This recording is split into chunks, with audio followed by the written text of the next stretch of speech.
السلام عليكم ورحمة الله وبركاته. الله أكبر الله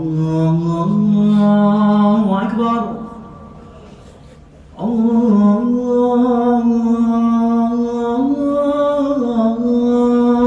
أكبر الله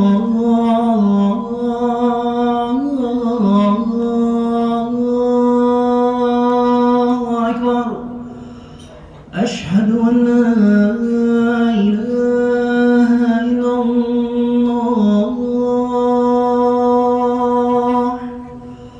أشهد أن لا إله إلا الله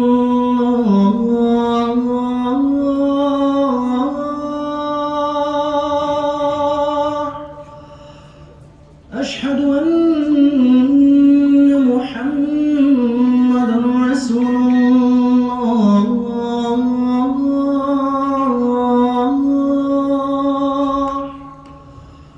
أشهد أن محمدًا رسول الله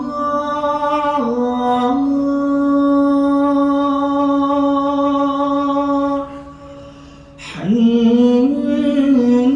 على الصلاة حي على الصلاة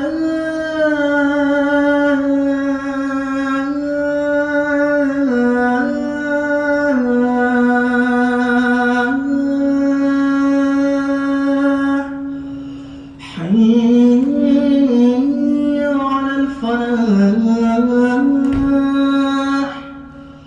حي على الفلاح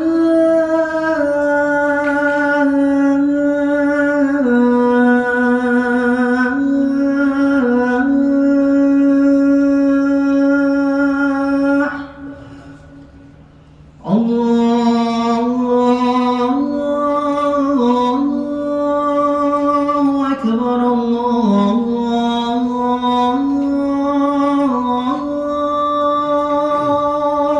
الله أكبر لا إله إلا الله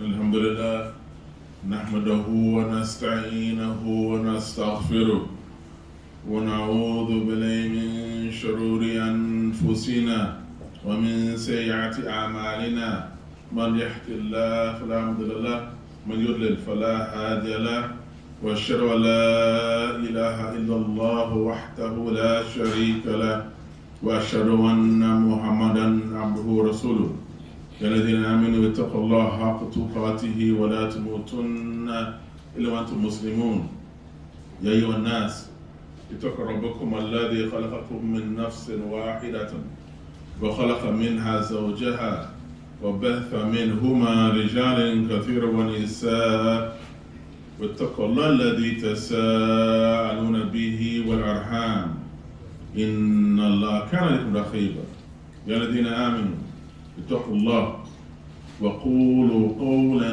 سديدا يصلح لكم أعمالكم ويغفر لكم ذنوبكم ومن يطع الله ورسوله فقد فاز فوزا عظيما أما بعد إن أصدق حديث كتاب الله عز وجل وأحسن هدي محمد صلى الله عليه وسلم وشر الأمور محدثاتها وكل محدث في الإسلام بدعة وكل بدعة ضلالة وكل ضلالة في النار. All praise due to Allah Azza wa Jal. We praise Him and we extol Him. We send the finest of salutations on Muhammad ibn Abdullah sallallahu alaihi wasallam.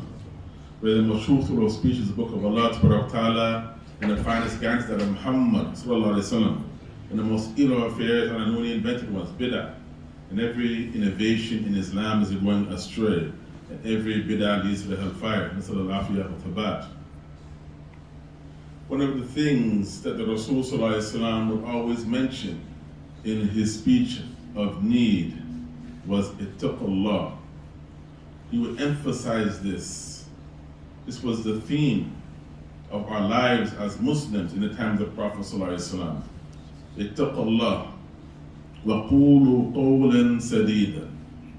We should have the taqwa of Allah, the consciousness of Allah, the reverence of Allah, that is due for Allah Azza wa Jal and Him alone.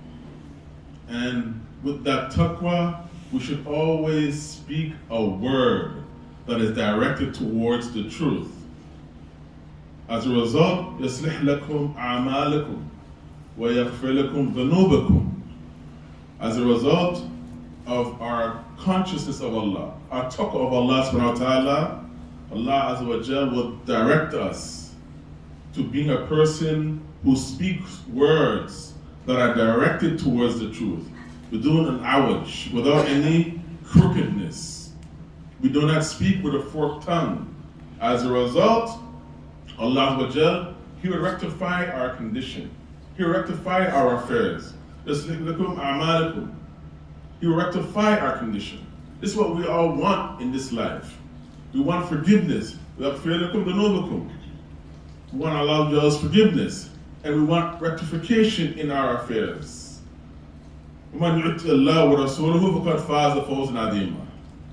Whosoever obeys Allah and His Messenger, then they have already achieved success.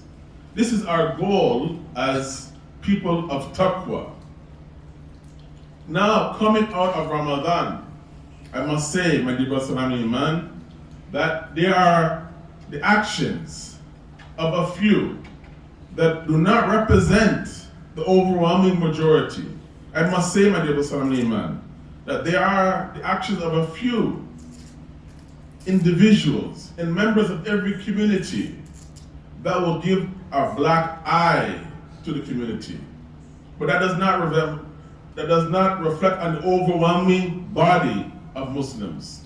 That's why today, my dear brothers and Iman, I would like to speak about and be touching on an important topic, which is the meaning of taqwa by our words. Wallahi tawfiq. What does it mean to be a person of taqwa by way of our words? And this is a topic which falls underneath the heading of mu'amalat, which is our social interactions. And I chose this topic, especially since we're coming out of Ramadan. And it seems as if there are a few members in every community that would go right back to their evil ways. La hawla wa la quwwata illa billah. Allah subhanahu wa ta'ala's help is sought. That they will be speaking with a forked tongue. They will be making false promises.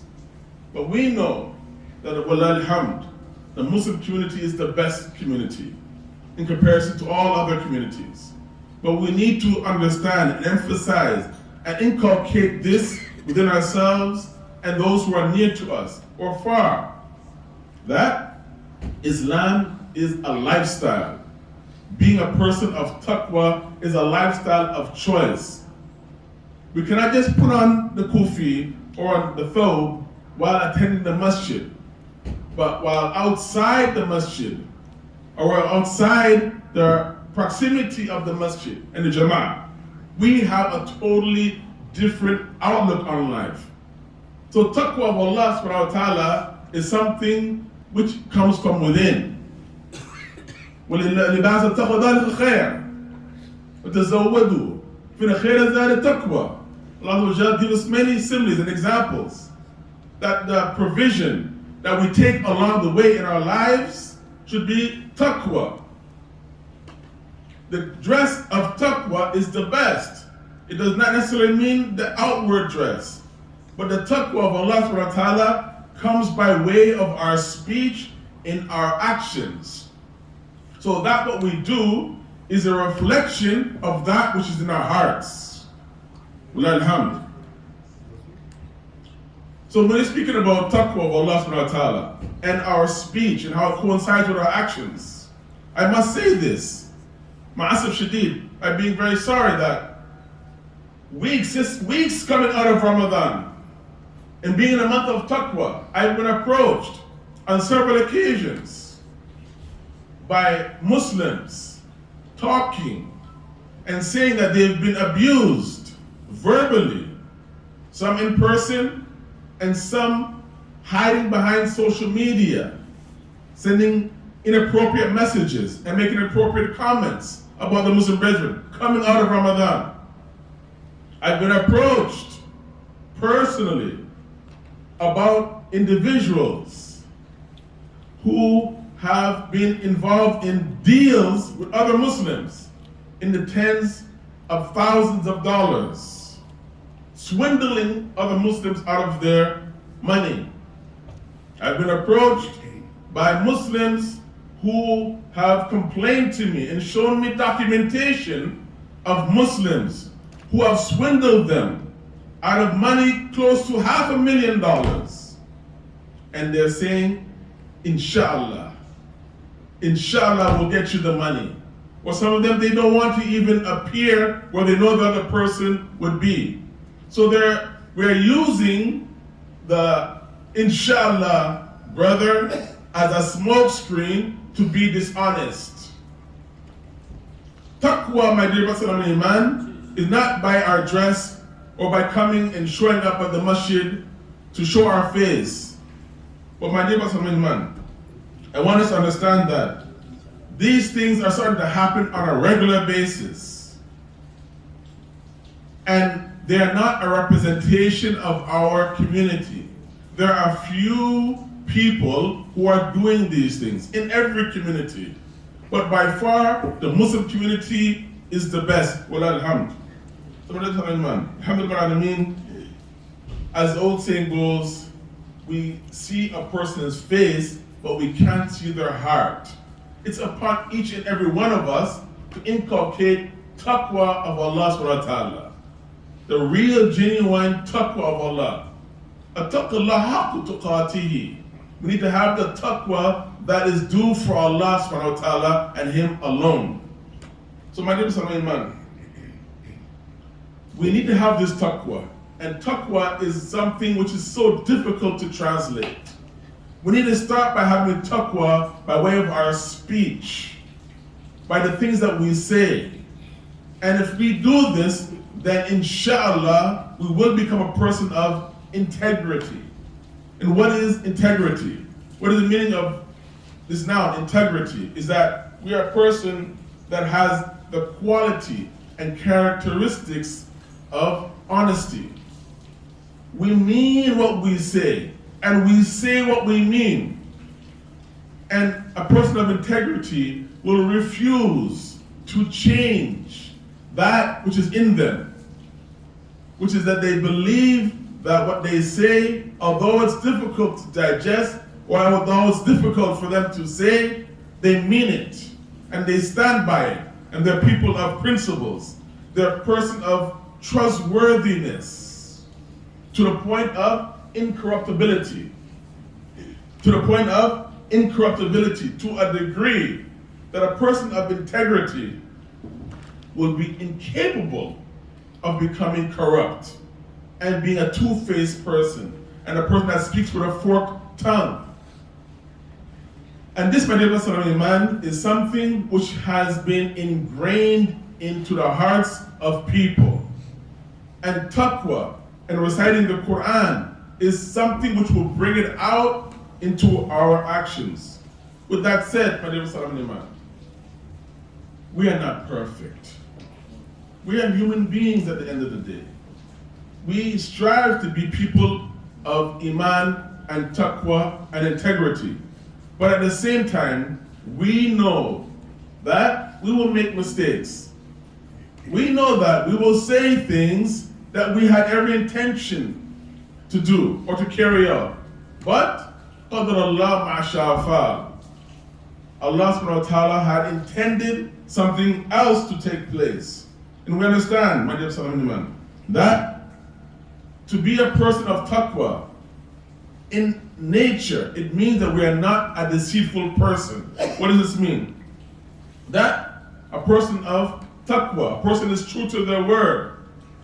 They are a person who says and does things that coincide with their actions.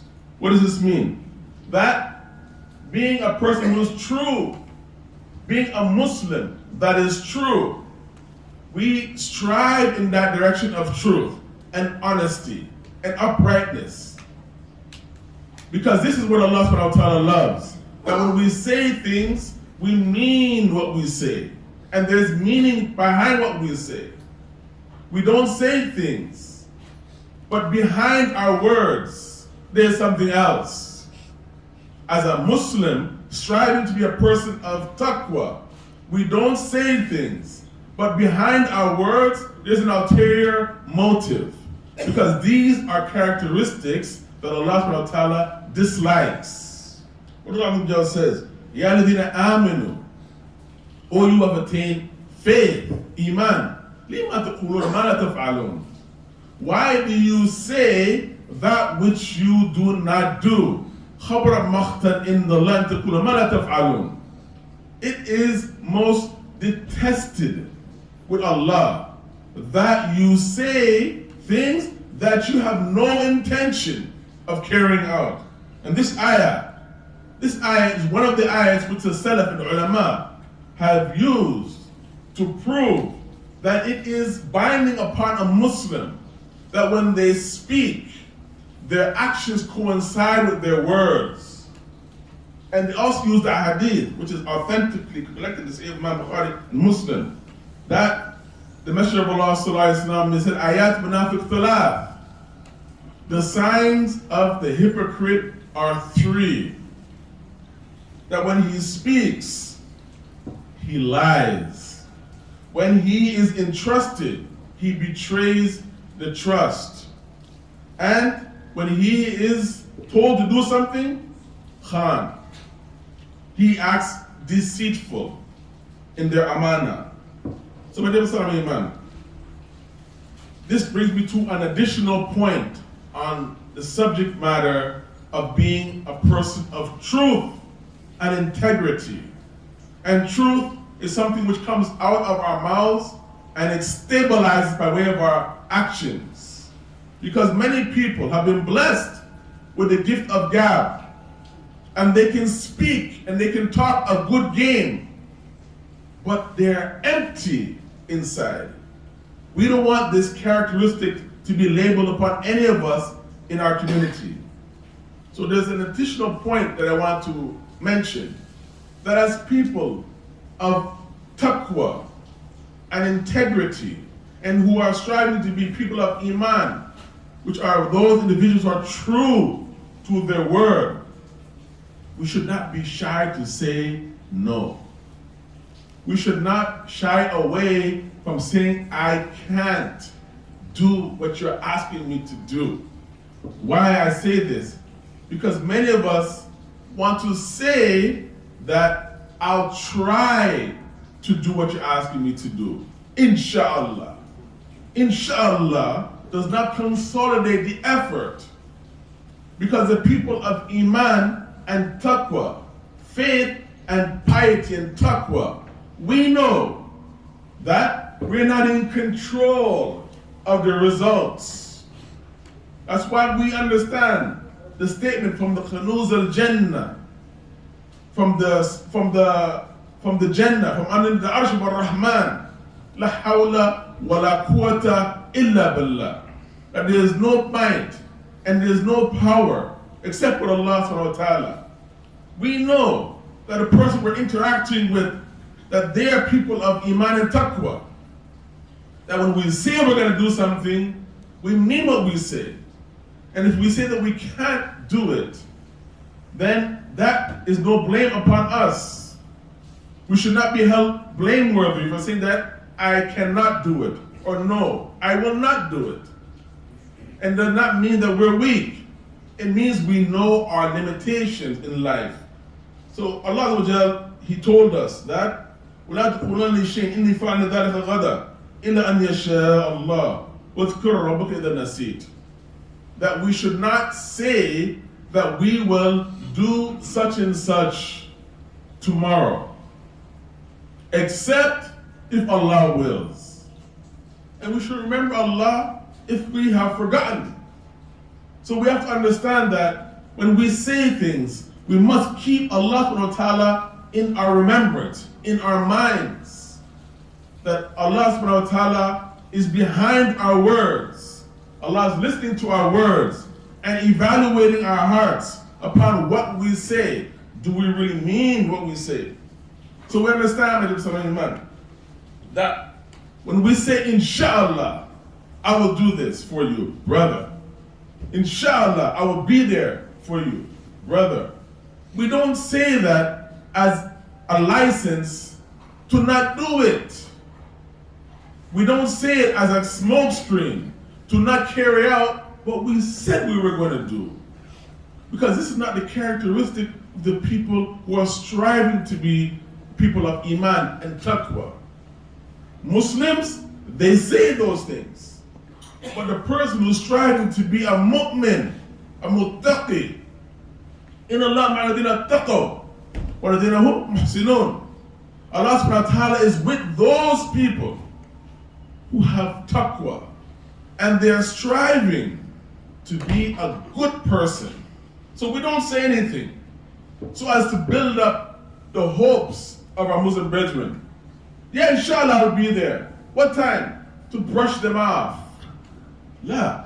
When we say things, we must have a genuine intention by what we're saying. If we can help our Muslim brethren, we help them. Bi'idhnillah, for the sake of Allah. So a person of Iman is a person who is true to their words, to their statements, and they should coincide with that which is in our hearts. Allah, He knows what's in our hearts. This brings me on to the third point that I would like to mention, is that what we say is something which falls in the category of nifaq. There's different categories of nifaq, but the ulama have summed them up into two basic branches. Nifaq al-kubra wa sughra. The big nifaq, hypocrisy, and the smaller or lesser form of hypocrisy. We understand the hadith about riya, showing off in your deeds, is the minor nifaq. But the big nifaq is the nifaq or the hypocrisy of our belief, our aqidah. We are giving the outward impression that we are a good person or we're a good Muslim, but inside there isn't anything of goodness. La hawla wa la quwwata illa billah. And that's between the person and Allah. It is sinful for us to call a person a munafiq. The Prophet ﷺ said, don't do that. Don't say, Ya kafir, Ya munafiq. Do not say to your Muslim brethren that he is a disbeliever or he is a hypocrite. That is between them and Allah. We understand the actions that they did are in line with many ahadith and ayats, but we have no right to call the person. Didn't the Prophet ﷺ say, kida wa kida wa kida? We leave that between them and Allah. Because Allah, ya'lamul ghayb. Allah knows. Allah Azza wa Jalla knows the unseen. And He knows what's going on. So we shouldn't be quick to judge. And the lesser form of nifaq is the nifaq of our actions. And that is what I'm speaking about today. Is that we have those within our community, for those who are coming in late, those within our community, that they will give a black eye to the community by doing things under the pretext that they are good Muslims. They're robbing and they're swindling and they're lying through their teeth. And we have those elements in every community. So my dear man, a person who is striving to be a person of their word, and their word coincides with their actions, this is a person of al-amana. And our amana is directly connected to our iman. as has come by way of the hadith in the Muslim Imam Ahmad ibn Hanbal and the authority of Anas ibn Malik, reported that Messenger of Allah has stated, "La iman liman la amanata lahu, wa la din liman la ahda lahu." There is no iman, faith, for one who cannot be trusted, and there is no deen for one who cannot keep their word. May Allah subhanahu wa ta'ala help all of us. Amen.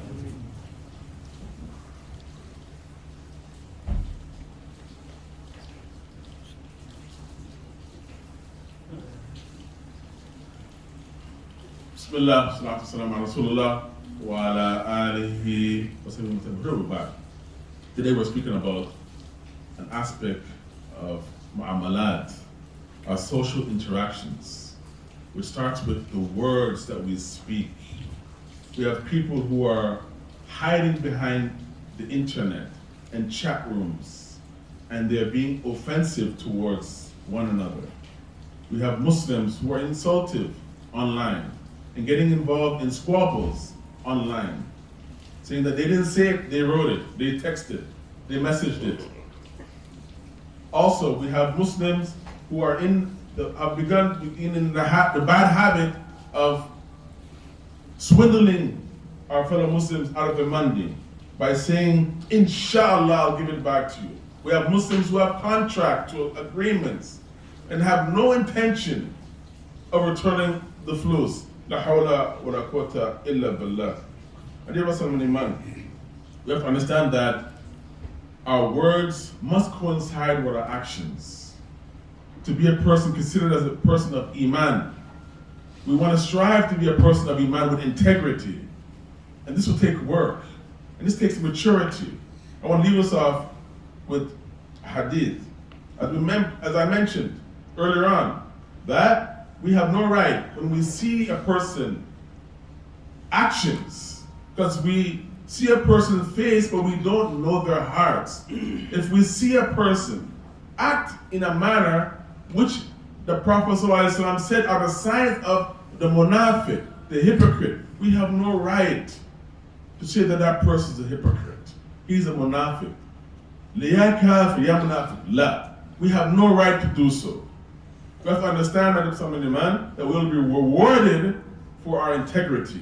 I want to leave us off with this hadith. This hadith, as reflected in the Muslim Imam Ahmad ibn Hanbal and the authority of Hudayf ibn al-Yaman, who said that the Messenger of Allah told us two hadith.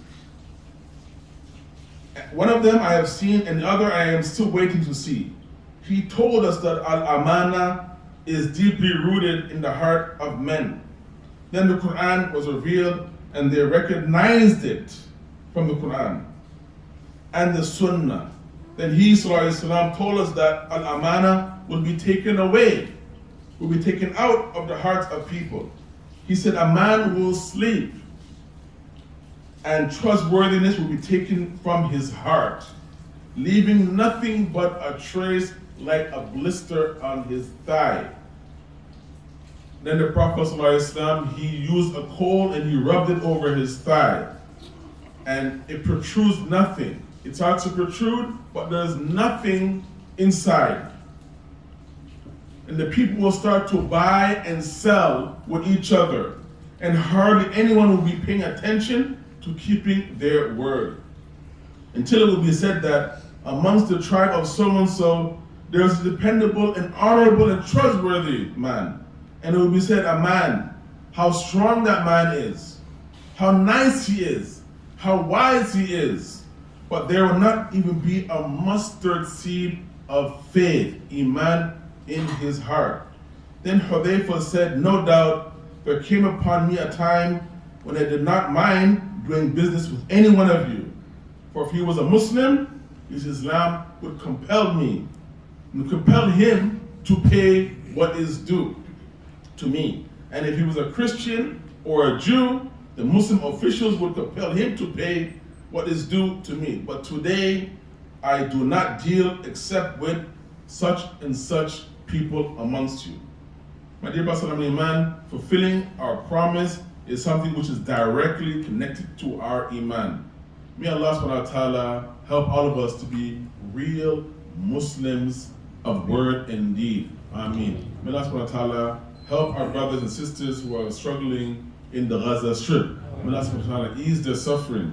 May Allah make and cause a permanent ceasefire and give them the peace and the nasr that they deserve. Ya Rabbal Alameen. May Allah help our brothers and sisters who are struggling and suffering in the Sudan. May Allah help our brothers who are suffering and struggling in Kashmir. May Allah help our brothers who are struggling, our brothers and sisters who are struggling in Afghanistan. بكل مكان يا رب العالمين. إن الله وملائكته يصلون على النبي يا الذين آمنوا اللهم صل على محمد وعلى آل محمد كما صليت على إبراهيم وعلى إبراهيم إنك حميد مجيد. اللهم بارك على محمد وعلى آل محمد كما باركت على إبراهيم وعلى إبراهيم إنك حميد مجيد. ربنا آتنا في الدنيا حسنة.